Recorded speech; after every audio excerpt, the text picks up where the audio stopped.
महाशिवरात्रि। अच्छा, ये नाम सुनते ही दिमाग में क्या आता है? ज्यादातर लोगों को भगवान शिव और माता पार्वती का विवाह याद आता है, या फिर समुद्र मंथन की वो कहानी, है ना? लेकिन क्या आप जानते हैं कि शिव पुराण में एक और कहानी है? एक ऐसी कहानी जो महाशिवरात्रि का मतलब ही बदल देती है। तो चलिए आज उसी अनसुनी कहानी की परतों को खोलते हैं। देखिए, आमतौर पर हम सब महाशिवरात्रि को दो बड़ी घटनाओं से जोड़कर देखते हैं। एक तो ये कि ये भगवान शिव और देवी पार्वती के दिव्य विवाह का दिन है, एक ग्रैंड सेलिब्रेशन। और दूसरी मान्यता यह है कि इसी दिन भगवान शिव ने समुद्र मंथन से निकला हलाहल विष पीकर पूरी सृष्टि को बचाया था। ये दोनों ही कथाएं बहुत ही लोकप्रिय और महत्वपूर्ण हैं। लेकिन अगर हम प्राचीन ग्रंथों की ओर देखें तो शिव पुराण की कोटिरुद्र संहिता में एक बिल्कुल अलग, एक बहुत ही गहरी कहानी मिलती है। ये एक ऐसी कहानी है जो दिखाती है कि अनजाने में की गई भक्ति में भी कितनी जबरदस्त शक्ति हो सकती है। तो इस कहानी का जो नायक है उसका नाम है गुरुद्रुह। वो एक भील शिकारी था और स्वभाव से कह सकते हैं कि बेहद क्रूर। उसकी पूरी जिंदगी पाप कर्मों में ही बीती थी, शिकार करना, चोरी करना, यही सब। पर एक दिन उसकी अपनी ही लाचारी उसकी क्रूरता पर भारी पड़ने वाली थी। हुआ ये कि उस दिन महाशिवरात्रि थी। अब गुरुद्रुह को तो इस बारे में कुछ पता नहीं था। उसका परिवार घर पर भूख से तड़प रहा था और वो बेचारा सुबह से शाम तक जंगल में एक शिकार के लिए भटकता रहा, पर उसे कुछ नहीं मिला। सूरज भी ढल गया और उसकी हताशा बढ़ने लगी। अब वो सोचने लगा कि क्या करें। तभी उसे एक तालाब दिखा। उसने सोचा, चलो यहां कोई ना कोई जानवर पानी पीने तो जरूर आएगा। बस इसी उम्मीद में वो पास के एक बेल के पेड़ पर चढ़ गया और घात लगाकर इंतजार करने लगा।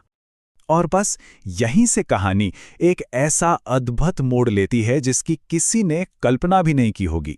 गुरुद्रुह जो शिकार के इरादे से वहां बैठा था, अनजाने में ही वो कुछ ऐसा करने वाला था जो उसके सारे पापों को धोने की शुरुआत थी।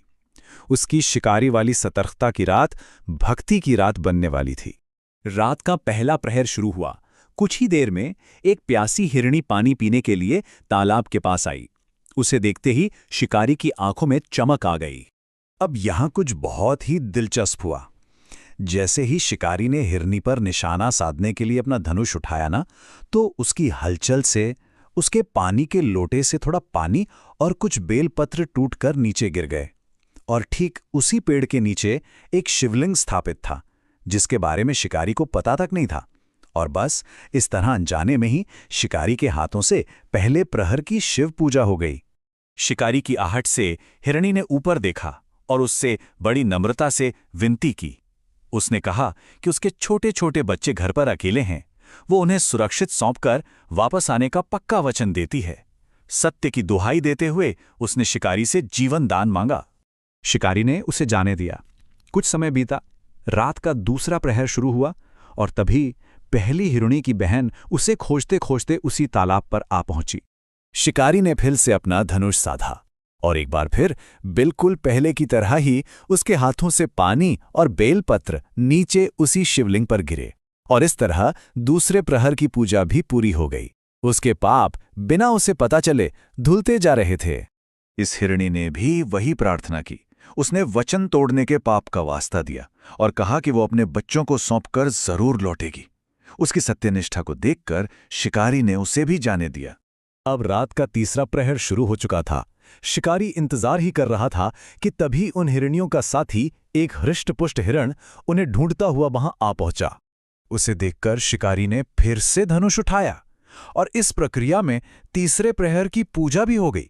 लेकिन अब तक आप जानते हैं, उन हिरनियों की बातों ने शिकारी के कठोर मन को थोड़ा थोड़ा पिघलाना शुरू कर दिया था।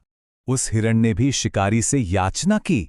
उसने कहा कि परोपकार के लिए अगर शरीर का त्याग हो तो ये तो सौभाग्य की बात है, पर वो एक बार अपने परिवार को सांत्वना देकर अपना कर्तव्य पूरा करके लौटना चाहता है। उसने भी वापस आने का पक्का वचन दिया। यहां एक बात समझना जरूरी है कि उन सभी हिरणों ने सिर्फ वादा नहीं किया था, उन्होंने बहुत गंभीर पापों की शपथ ली थी, जैसे विश्वासघात का पाप, ईश्वर की निंदा का पाप या वचन तोड़ने का पाप। इससे पता चलता है कि वो अपने वचन के कितने पक्के थे। शिकारी ने हिरण को भी जाने दिया। अब पूरी रात बीत चुकी थी। शिकारी भूख प्यास से व्याकुल था और उन हिरणों का इंतजार कर रहा था। लेकिन अब जो होने वाला था वो उसकी जिंदगी को हमेशा के लिए बदलने वाला था। सुबह होते ही चौथे प्रहर में शिकारी ने एक ऐसा दृश्य देखा जिस पर उसे अपनी आंखों पर विश्वास नहीं हुआ। वो पूरा हिरण परिवार, वो हिरण, दोनों हिरणियां और उनके छोटे छोटे बच्चे सब एक साथ उसके सामने आकर खड़े हो गए अपने वचन को पूरा करने के लिए। इस नज़ारे को देखकर शिकारी एकदम हैरान रह गया। उसने आखिरी बार अपना धनुष उठाया और बचे हुए बेलपत्र और पानी भी शिवलिंग पर गिर गए।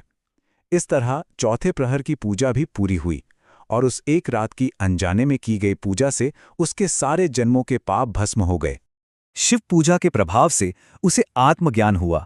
वो सोचने लगा कि ये तो पशु हैं, फिर भी कितने धर्मपरायण हैं, परोपकार के लिए अपना शरीर देने को तैयार हैं, और एक मैं हूं जिसने पाप कर्मों से ही अपनी जिंदगी चलाई है। उसे महसूस हुआ कि असली पापी तो ये जानवर नहीं बल्कि वही है। ये पश्चाताप का भाव ही उसके ट्रांसफॉर्मेशन का सबसे बड़ा पल था। एक क्रूर शिकारी अब एक भक्त बन चुका था, और कहते हैं ना, जब भक्त का हृदय निर्मल हो जाता है तो भगवान प्रकट होते हैं। जैसे ही शिकारी ने पश्चाताप में अपना धनुष नीचे फेंका, उसकी उस अनजाने में की गई भक्ति से प्रसन्न होकर भगवान शंकर ने उसे उसी पल अपने दिव्य स्वरूप का दर्शन दिया। भगवान शिव ने उसे आशीर्वाद दिया और उसे एक नया नाम दिया, गोह। और हाँ, ये वही गोह था जिसने बाद में रामायण काल में भगवान श्री राम से मित्रता की थी। सोचिए, एक शिकारी से एक महान भक्त तक का ये पूरा सफर महाशिवरात्रि की बस एक रात में ही पूरा हो गया। तो इस अद्भुत कहानी का सार क्या है? ये सिर्फ एक शिकारी के मोक्ष की कहानी नहीं है, बल्कि इसमें हम सब के लिए बहुत गहरे संदेश छिपे हुए हैं। तो ये कहानी हमें क्या सिखाती है? पहली बात कि भक्ति में भले ही वो अनजाने में की गई हो, अपार शक्ति होती है। दूसरी, ईश्वर की कृपा किसी के अतीत को नहीं बल्कि उसके वर्तमान भाव को देखती है। ये भी कि सच्ची धार्मिकता कर्मकांड से ज्यादा करुणा और अपने वचन को निभाने में है। और सबसे बड़ी बात कि मन का परिवर्तन किसी भी पल संभव है, चाहे कोई इंसान कितना भी पापी क्यों ना हो। और अंत में ये कहानी हमें एक गहरे सवाल पर सोचने के लिए मजबूर करती है। क्या हमारे हृदय की सच्चाई और निर्मलता पूजा पाठ के तौर तरीकों की सटीकता से ज्यादा महत्वपूर्ण है?